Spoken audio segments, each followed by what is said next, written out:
कभी सोचा है कि जो सुबह की कॉफ़ी हम पीते हैं या जो स्मार्टफोन हमारे हाथ में है या फिर हमारी पसंदीदा जीन्स, इन सब में आखिर क्या कॉमन है?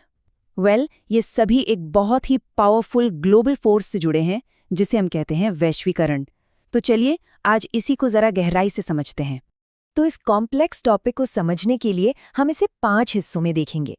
सबसे पहले कि भाई ये वैश्वीकरण है क्या, फिर जानेंगे कि इसके कारण क्या है, इसका असर क्या होता है, इसके पक्ष और विपक्ष में क्या दलीलें दी जाती हैं, और आखिर में हम भारत के संदर्भ में इसे देखेंगे कि यहाँ इसका क्या प्रभाव पड़ा।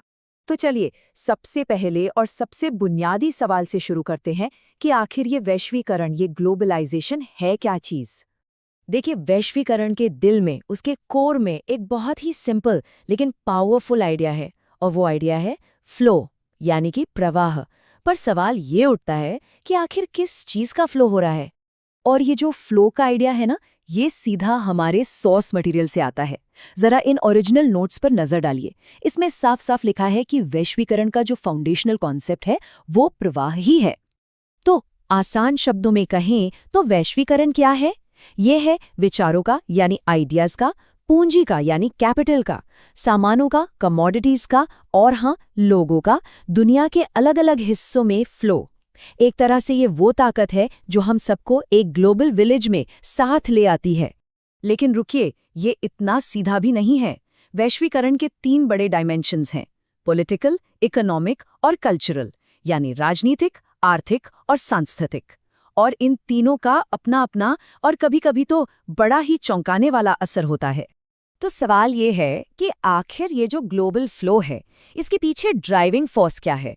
मतलब ये सब हो क्यों रहा है? आइए इसके मुख्य कारणों को देखते हैं।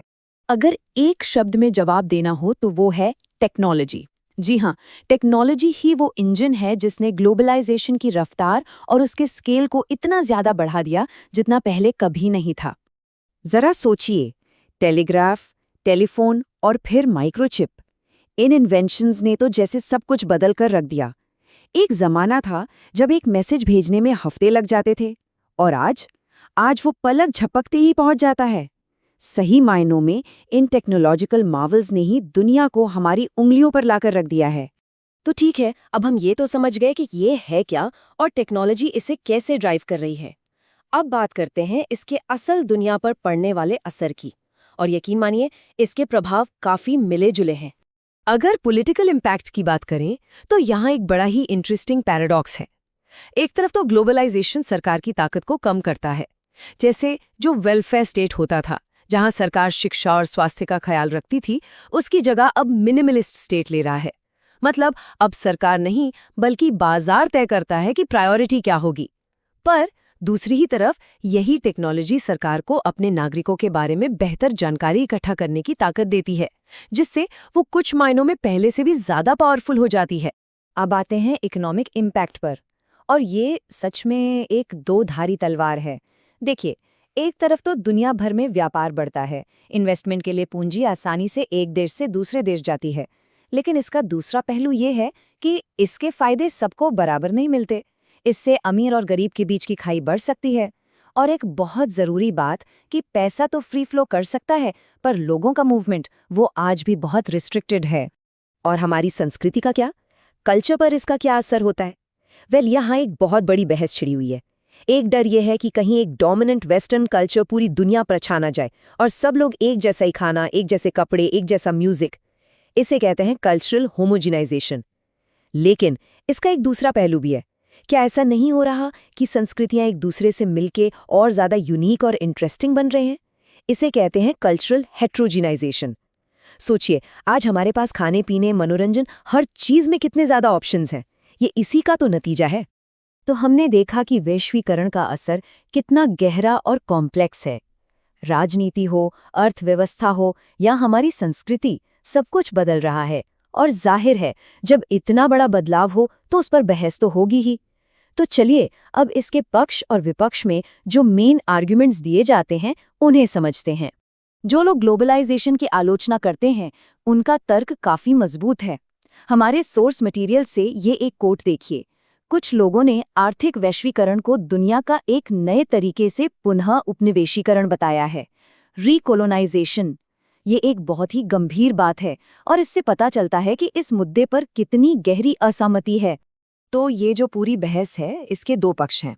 एक तरफ जो लोग इसे सपोर्ट करते हैं, उनका कहना है कि इससे इकोनॉमिक ग्रोथ होती है, देश खुशहाल होते हैं।